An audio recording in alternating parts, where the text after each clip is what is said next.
You're going to make $10 million in 10 minutes if you just do this one simple action. Call me now. Or on the flip side, oh my God, it's so hard. I just can't do it. I can't survive day to day. I don't know I'm going to make money. I'm just in fear and I'm poor. Those are usually the two perspectives that people have about becoming an entrepreneur. Either you're going to make $10 million in 10 minutes or you're going to be poor and destitute. In today's episode, we're going to offer a more balanced perspective. I'm talking with one of my very good friends, Caroline Hagerty, the owner of Lini Victoria, LLC, all about a more balanced perspective on entrepreneurship. Caroline Hagerty is a proud Brazilian-born Brazilian-American girl mom and owner of Lini Victoria, LLC. LVLLC is a 100% Latina-owned and operated creative agency specializing in branding, retail design, and packaging design. But most importantly, it's a real everyday business, just like probably yours or the one that you want to start.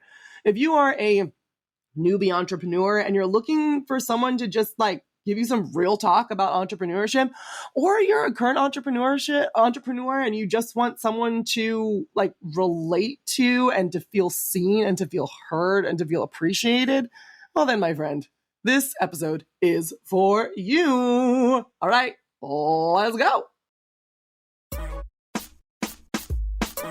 Welcome to the Flourishing Entrepreneur Podcast with Alea Harris. If you're looking for actionable ways to stand out from the crowd by standing in your power, you've come to the right place. Each week, we help you and your fellow empire-building entrepreneurs become radically authentic and tap into your unique story to attract your ideal clients. Listen in and learn how to use energy alignment techniques and tried and true marketing strategies to transform from a leader to a legend. And now, your host, Powerhouse Story Brand Certified Guide, award-winning marketer, bioenergetic business coach, and Japanese whiskey lover, Alea Harris.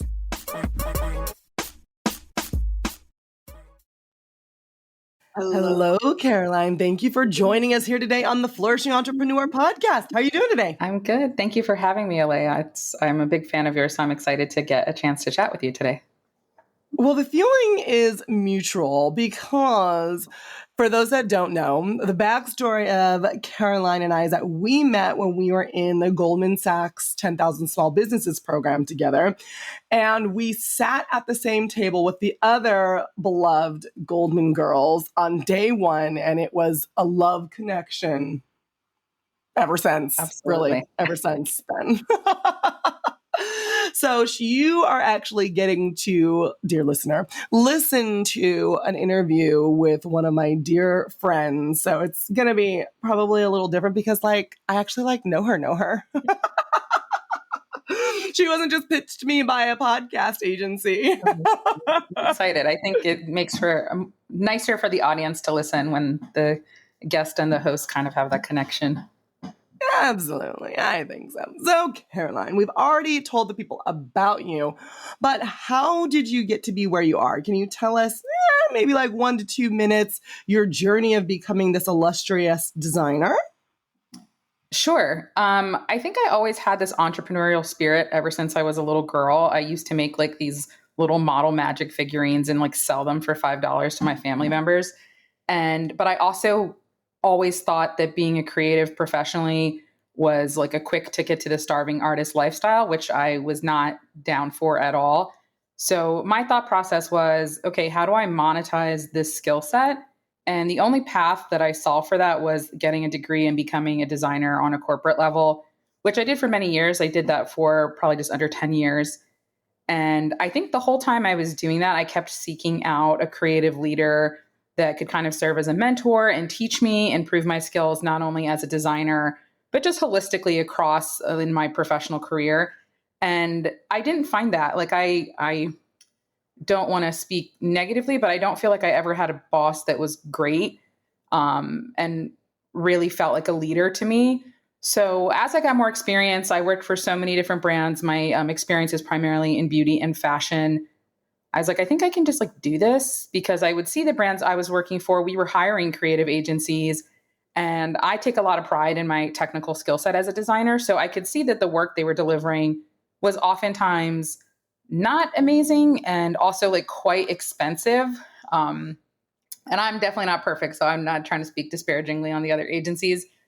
But I definitely got to a point that I was like, I think I could just like do this. Like I could also be an agency. Even when I was working full time, I developed kind of a really good reputation with a lot of our third party partners. And people were reaching out to me anyway to do projects on the side. So I previously had a business partner. I bought her out, and she was someone I worked with at two different brands that I worked for. So when the pandemic happened, I was like, hey, let's just try it. Like, let's make an LLC. What do we have to lose? Everything was so unstable at that time. I think it's still kind of unstable. So I really just wanted to like build my own path. And also as I got older, I got to know myself better. And I don't like 9 to 5. Like, I don't think the creativity is meant to be done at like a set time and like set office hours. So I just wanted to like create my own path. And I really like managing people, and I wanted to kind of like give a chance for creatives to be managed by somebody that I kind of understood creatives and was a good leader, and sort of be that person that I don't feel like I had in my career. So I hope my team is happy. I often ask them if they're happy. But yeah, I'm sure that they're very happy. you're far too kind. So that's kind of the story of my business. And sort of my background and why I'm doing it. Well, I think that story is bold and also very relatable. A lot of people are wanting to, if they haven't already struck out on their own, they're wanting to. And you're a great glowing example of a success story of someone who believed in themselves, believed in their skills, and just went for it. And entrepreneurship is not, I would say it's not for the faint of heart. No. You and I have been having lots of conversations about how do I survive? It's like literally one moment, oh my God, I did this big thing. 10 minutes later, oh my God, I just want to crawl under a rock and die. Like it's people talk about the roller coaster of entrepreneurship and its ups and downs. And they're thinking like, well, from maybe month to month and year to year, but it really is from like minute to minute sometimes. Yeah, it really is. I think within the same day, my emotions can vacillate so crazily. Like in the morning, I can be like, yeah, like we're doing the thing. And then by the afternoon, I'm kind of ready to like dissolve my LLC and like, why did I even do this? And then it goes back and around. So pretty much. Yeah, I'm right there with you. So, but those, I mean, we know when you're not in like the depressive, sad, anxious state and you're at least some sort of normal, you know that the whole reason why you end up there is because of some type of limiting belief. Right? So what would you say are your limiting beliefs? And tell us a story of how they've held or currently hold you back and how you tell them to go sit down and shut up and overcome them. Absolutely. I think as a creative, I often thought that I wasn't capable of doing the operational side of the business. I felt like I had to lean on people, that I wasn't good at the finances. I kind of assumed that like, oh, business people, like I didn't go to business school and what do I know? Like, I'm just the artsy type. And I think that held me back a lot. I think that was also a huge reason why I didn't think I could do it on my own. I wanted to have a business partner because I wanted to kind of excel in my strengths and strengthen my strengths, and didn't believe that I could figure out like bookkeeping or like how to talk to an accountant or where do I go to pay this fee to the state of California? Like things that kind of sound small individually, but I just constantly had this like, oh, I couldn't possibly do that. It's so many parts and pieces, and you know, I'm the talent. Like I'm not going to do all that. But I think, especially in doing Goldman Sachs, education is really a strong tool. I think to eliminate limiting beliefs that we all have, because I think all of us. I don't think you can do everything, but I think you can do anything that you put your mind to. So, you know, just getting informed and educated around the areas of my business. So even now, like I'm not going to become an accountant, but I know that I can sort of have a baseline understanding and I can outsource that, and I don't have to like have another owner in my business, and I can develop like an understanding of 101 stuff that I struggle with to the point that at least I feel empowered and not so afraid to make decisions. I think I would be afraid to make very small everyday decisions. The information is just overwhelming. And I think you ask different people, oh, should I become an S corp or do I want to like, how do I make passive income in my business? And people will give you 100 different answers. And I had to become confident in my own answers and my own point of view and stop seeing that being a creative person was a weakness in business. So when you're overcoming these limiting beliefs with education, which I really love, I think that's a great answer, because I watched it happen to you in Goldman Sachs. Like, I watched as you got more educated, you got more confident. But what were you afraid was gonna happen? Like, so let's say like your QuickBooks weren't right, or let's say that you chose S corp and you're supposed to be an LLC, or the other way around. Like, what was that fear that you thought was going to happen?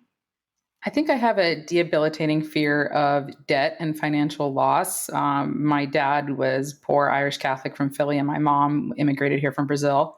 And they both definitely instilled in me that like every penny counts and you have to be super careful and you never want to do, don't do the risky thing.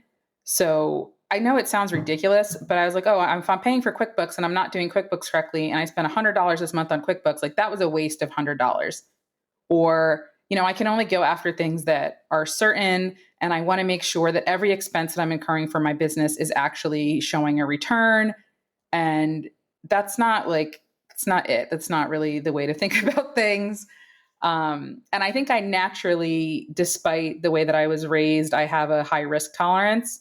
So kind of just struggling with the duality of like, I think that I should do this and I think this is a risk worth taking. But then those voices in the back of my head saying, are you sure like that you could lose money doing that? Like you should be saving your money.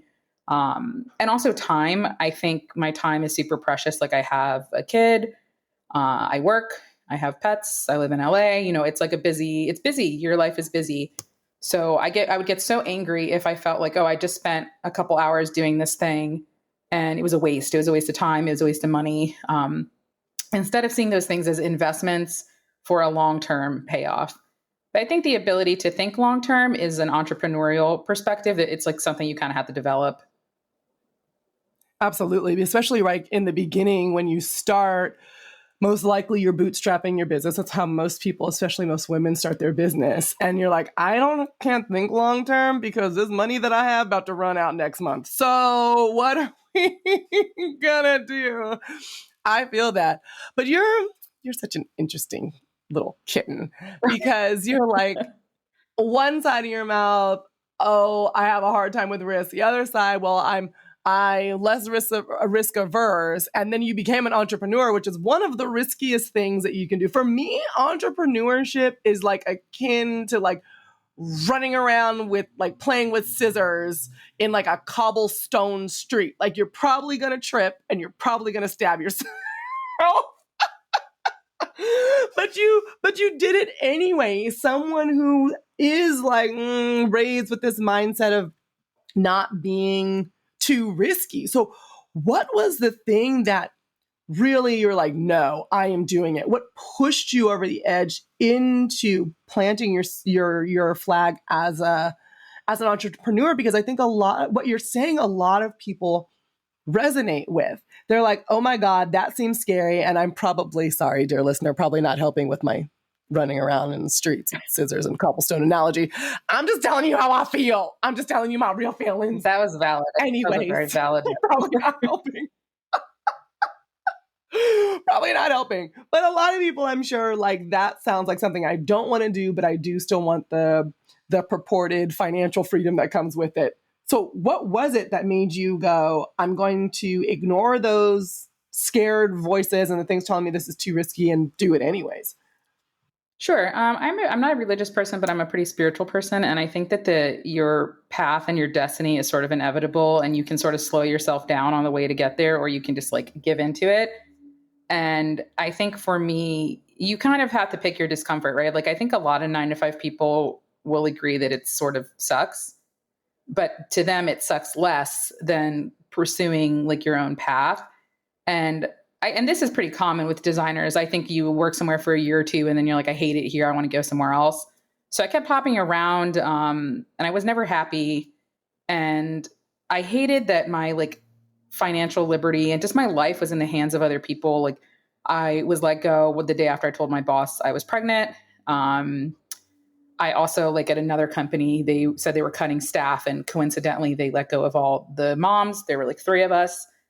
So I didn't really feel like that was a coincidence. So I sort of felt like the universe was like, okay, you're either going to learn this karmic lesson today or you're going to learn it in 10 years, but it's going to keep escalating until you start listening.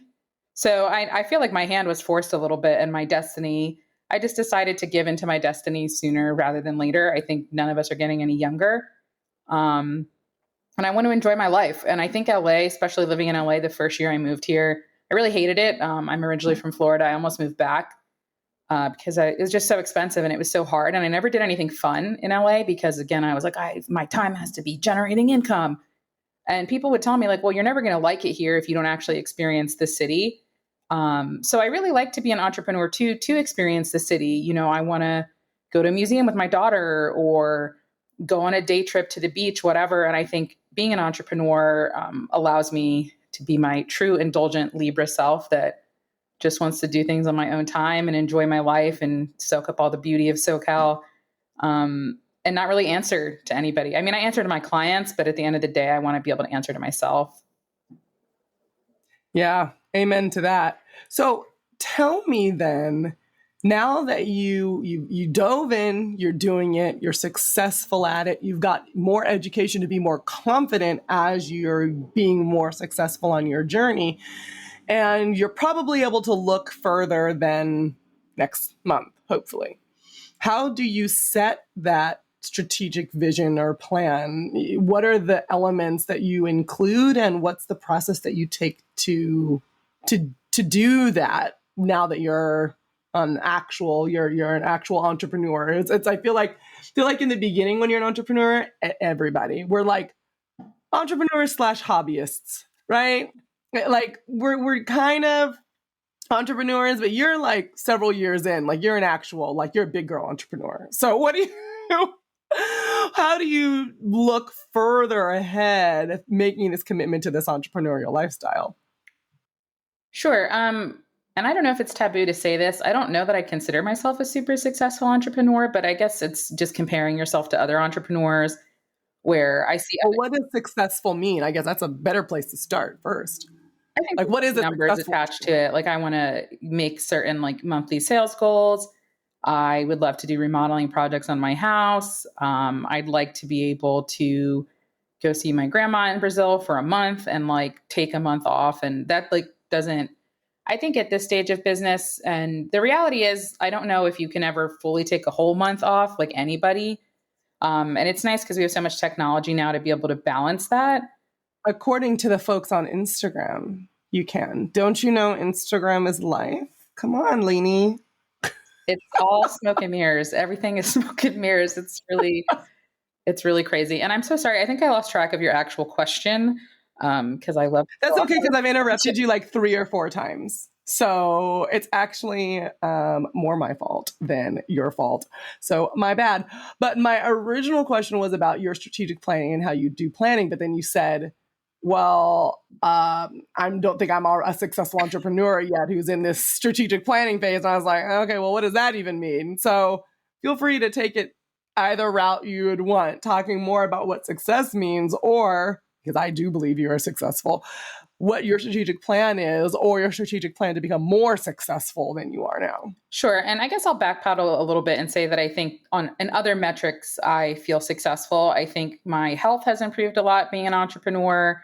My stress levels when I was somebody's employee were substantially higher. And I could see that the stress, like it was breaking me down, which was scary. I think like my anxiety got so severe that I was like, I have to change. Like, this is not a survivable, sustainable way of living. I think my long-term strategy is to continue doing what I'm doing. I consider myself an extremely curious person. So continuing to invest in my education, continuing to invest in relationships. Like, I think something that I'm really good at is making friends. So I like to make friends and then have people that you can kind of tap into that can give you their 2 cents and give you their advice. So I would also like to co-sign that you're really good at making friends. Thank you so much. I think just playing to my strengths. And you and I, we did a session, a bioenergetic session. And one of the things you had told me was to sort of be more in my feminine energy and go with the flow and let go of being in this like hyper vigilant state. So there's like, I mean, an example I can give is I had started using a bookkeeping service. I think I've been paying for it for the last 3 months, but I wasn't actually using it because I don't think I even like gave the bookkeeper the information that they needed. And I did that because it was like the cheaper strategic thing to do. And then they were going to do the bookkeeping, and they're going to do the taxes, and they're going to do whatever. And then a couple of days ago, I was like, I hate this. Like, I really hate it. I liked when I had an accountant better. And like, I did my easy peasy QuickBooks. Like, why am I doing this? So I think being willing to try different things and also knowing yourself and continuing to reinvest in getting to know yourself. And for me, that's things like therapy, or like I hang out with myself. I go to the movies by myself. I go for a walk by myself. Like, I like my own company. So I think it's good to get those experts and outside opinions so you can educate yourself. But also at the end of the day, you're the only person who knows yourself. And I think creating sustainable systems as an entrepreneur is the only way to be successful, regardless of how you define that. So like, you could give me a roadmap to success and a strategy, but if it's not intrinsically aligned with who I am as a person, like, that's not going to be successful for me. I kind of just had to do my own thing. I think that was another limiting belief I felt like, because I was a little bit like loosey-goosey and hippy-dippy and be like, I'm just, does it pass the vibe check? And you talk to business people and they're using like fancy words. And I didn't think a real business person would ever be like, the vibe's off. But I mean, that's how I talk about things. That's how things work for me. And that's kind of how my intuition guides me. I don't know if it's a scientific or business friendly method of being strategic, but just checking in with myself. Well, scientific is only scientific because someone's applied the scientific method to understanding the process. I bet that if you did that and we had a full spectrum of understanding of how your decision-making works, I'm sure we could find some regular science behind it, maybe. And truthfully, even if not, it's okay because it's working for you. I think a lot of the times people want to conform to the quote unquote right way of doing it. Yeah. And without realizing that the right way to do it was created by someone who did it for the first time, one time. And another human, right? Like none of us. And another human. No one has like this secret answer, right? They were given that you weren't. So I really appreciate that. And I really loved how you said, I like to keep my own company. That's huge because a lot of people don't know how to do that. And because they go so extreme of not knowing how to keep their own company, they look to everybody else for advice. So since you hang out with one of the best people I know, you, often, what is some of the best advice you've ever given yourself? I think just be yourself to free yourself. I do have like a very basic side of my personality where like I go absolutely feral when it's like pumpkin spice season at Starbucks. And I think I used to feel like apologetic about that, or like, oh, it's not cool. But now I'm like, who cares? Like, who effing cares? Like, it brings me joy. I think when you fill your own cup, then you can pour into other people. And I kind of had to ask myself, like, who is this? Like, everything I do, I'm like, who is this serving? Like, diet culture, like, who is diet culture serving? Is it really serving me, or is it serving like this huge industry? Is it really serving me to feel like I have to force myself to mold into like a corporate friendly personality and follow certain systems and structures to make other people more comfortable, or for me to be successful, like on their terms? It doesn't, like, it's me, myself, and I. Like, at the end of the day, like, when I die, I could die. I mean, obviously I hope I don't, but if I died tomorrow, I would die in peace, because I feel like I just get to be myself. Like, I get to do the things that I want to do. Not every day and every minute of the day. I don't like to even say things like this sometimes, because I think for any aspiring entrepreneurs, I don't want to give the impression that it's like I go to Disneyland every day and it's just like 10 minutes of working a day. Like, it is extremely hard. But I can say that, like, I wouldn't go back. I would not go back to a 9-to-5. I wouldn't go back to forcing myself to be somebody that I wasn't. And I wouldn't go back to the definitions of what a successful professional is, or kind of tamper myself down as a creative. There's definitely still moments like today when I love wearing stripes. And before we did this podcast, I was like, I should probably put on a button up because Alea always wears pearls and she's a very fancy, classy lady. So I should. For the record, I'm not wearing pearls, makeup, nothing today. So, But I love that. And then I was like, why? Like, this is dumb. Like, just put on I'm your so glad striped you did t-shirt. not It's put so on a dumb. button up. Like, oh, and I think a part of that is also like, I think a lot of my background is in the beauty industry because I'm always like, I should do a blowout in my hair and I have to like look perfect. Which is definitely not healthy. But yeah, I think even in the way that I dress and how I like to show up, I just like to be myself. And I think it helped me. It was easier for me to get there once I had a kid because I'm sort of now motivated by setting a good example for her, and like breaking these generational systems and, keeping the cultural practices that I think serve us and serve us as a family, and then getting rid of the ones that are bad. Like my family's Brazilian American, and I think that it's a very superficial culture. There's a lot of things I love about it, but we are very superficial. And I don't think that's helping anybody. I still like to take pride in the way that things look. And I think I'm a very creative person and I like the aesthetic matters to me. But just creating my own definition of what that looks like. I really liked what you said, who is this serving? And for people that are listening that are saying, I don't really know how to keep my own company, asking yourself that question, I think, is a good place to start understanding what is something that you actually want versus what is something that you've done because of the influence of others or society. And then if it's something that you want, then you can dive more deeply into that decision or that moment by asking, who is this serving? By you not eating or eating that thing, well, who is this serving? Or wearing or not wearing the thing, who is this serving? And leaning more into the things like, if the answer is me, well, what more of that can you do that gives you joy, that fills you up, that replenishes more of who you are, whether it's PSL glitter and Crocs, which basically is. I love all those things. In a nutshell. Or I don't know, whether it's diamonds and a whole bunch of other stuff. You have to know who you are, but you need a pathway to do that, and to be able to ask yourself, who is this serving, is a great way, I think, to start. So thank you so much for that question. Oh, absolutely. If you could ask the universe for something right now and be 100% sure it would manifest, what would that be? Oh my gosh. Only one thing.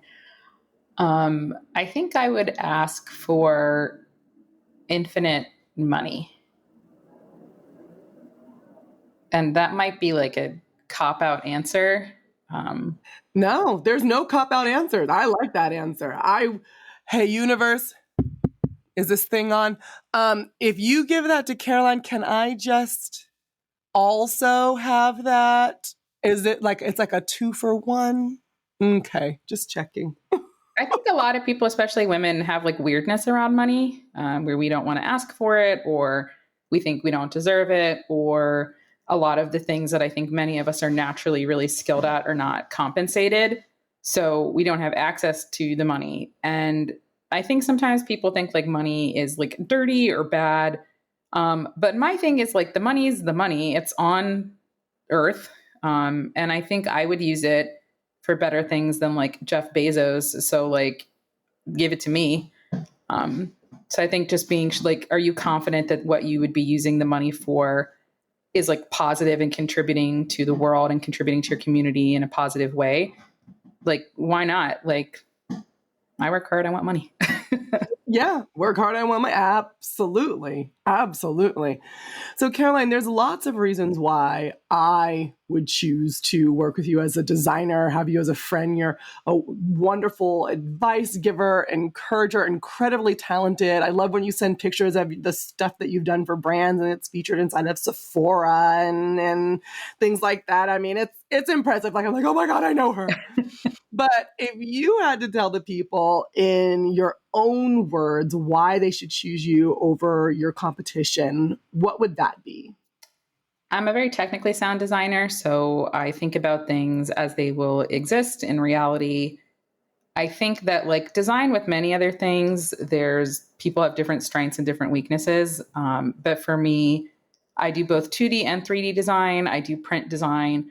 So a lot of skill sets that are less common. A lot of designers do a lot of digital work nowadays.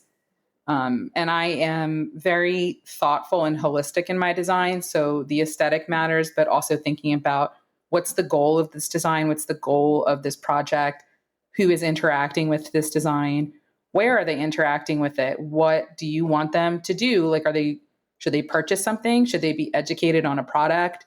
Do we want them to take a picture of it? So all of those are factors, and kind of distilling different pieces of information and having this intuitive understanding of how to prioritize the things in terms of design hierarchy, I think is what sets me apart.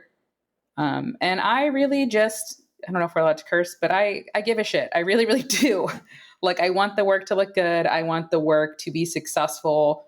I want the work to, a lot of the work I do obviously is very commercial, but I want to bring art into it. And I think, I like to think that if what I'm doing is adding beauty into the world in one way or another, I think that's good karma. So choose me, pick me. Pick me, choose me, love me.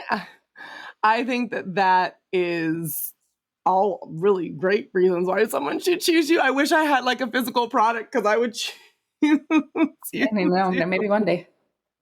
Maybe one day. Oh my gosh. Spark, a new eau de parfum by Alea Harris. I want to have a product-based business at one point. Like I'm a service-based business, obviously. And I would love. What would you sell? Well, first of all, every like 2 days, I'm like, I could do this. But I think the idea that I come back to a lot that I'm extremely fascinated by is like mommy and me stuff. It's one of the only segments in fashion that's like showing growth because, and I'm sure you know this, if you are a mom and you want to like have a cute moment with your kid, you would be willing to spend a little bit more than say, like, you might not get like a Burberry sweatshirt, but you'd be willing to spend a little bit more than like a Target sweatshirt for something that was maybe like hand dyed or hand embroidered and like matched with your kid. There's this brand I'm like obsessed with. They're called Posh Peanut and they make pajamas, and there's like the matching pajamas. And I'm always like blown away by how successful that brand is. And I'm like, I can do that. Like, why? I'm going to do that too. I know I would totally do that. Me and Rubico would be rocking the Lini Victoria Mommy and Me line. I think that it kind of goes to me for product stuff. I go back to being like afraid of debt. Sometimes I'm like, you should carry inventory. Yeah, I think becoming a service-based business, there's no right or wrong answer, but for me, it felt like in terms of financial risk, like low risk. Like if you're a product-based business and you have to clear inventory or you have to pay for storage for your inventory and you have to front money for production, like those are all scary things to me. As a service provider, like I was able to start my business with very, very little money and I can run my business with, I obviously have expenses, but I don't have to pay rent on like a warehouse, which would be like a very, very high expense. Right. Well, you overcame the fear of taking the risk to be a service-based entrepreneur. Something tells me if you really want to be a product-based entrepreneur, it's only a matter of time. Well, I think about it all the time. Maybe I just turned 35, so maybe I'll come back for a 5-year anniversary, 40th birthday episode and there we go. There we go. Business. Oh, we'll be talking all about your new line of something fabulous. My background is in fashion. I went to school for fashion design. So I say fashion is my first love. And I switched into beauty because it was sort of the same stuff, but the pay was better. So yeah, I feel that. Well, my dear, dear friend, we are wrapping up our interview, but please let the people know, where can they get in contact with you? Sure. I'm online, linivictoria.com. On Instagram, I'm at Lini, L-I-N-I, oh my God, L-I-N-I-V Creative. LinkedIn, you can also email me, Caroline at linivictoria.com. And I would love to hear from everybody. don't have to be a client. I'm not trying to sell anybody on anything. I think it's just great to connect with other entrepreneurs, and any way that I can be a resource for anyone, I'm here, and let's connect. That's awesome. Thank you for being here. Thank you for being a resource, for sharing your story, and in general for making entrepreneurship feel grounded. It was just a very grounding conversation. It wasn't about, make $1 million in 5 minutes. And it also wasn't like, don't quit your day job. It's terrifying and you can't be successful. It was a very grounded and balanced perspective. And I appreciate that. Oh, thank you, Alea. I don't know about you, but I needed that Caroline Hagerty breath of fresh air in my life today. That woman was just lovely, because it was so nice to hear some real experiences about entrepreneurship from an authentic perspective. She talked about her struggles with taking risk and doing it anyways, and how she did that, and how to really ground yourself in yourself to make decisions for yourself that serve your own highest good. If you enjoyed this episode, please be sure to like and subscribe. It helps other people experience some of this goodness too. And also, I encourage you to come back and listen, or scroll down, go back to the player where you're listening to this and pick some other episodes to listen to, because our guests, and even in my solo episodes, we offer lots of great value. This is not a fluff podcast, as I hope that you can tell from what you heard today. All right, until next time, my name is Alea Harris. This is the Flourishing Entrepreneur Podcast, and I'm wishing you lots of love, light, and abundance. Bye for now. Thank you for listening to this episode of the Flourishing Entrepreneur Podcast with Alea Harris. Vibing with what you hear? Leave a 5-star review to spread the love, and be sure to click subscribe. We wish you love, light, and abundance. See you next time.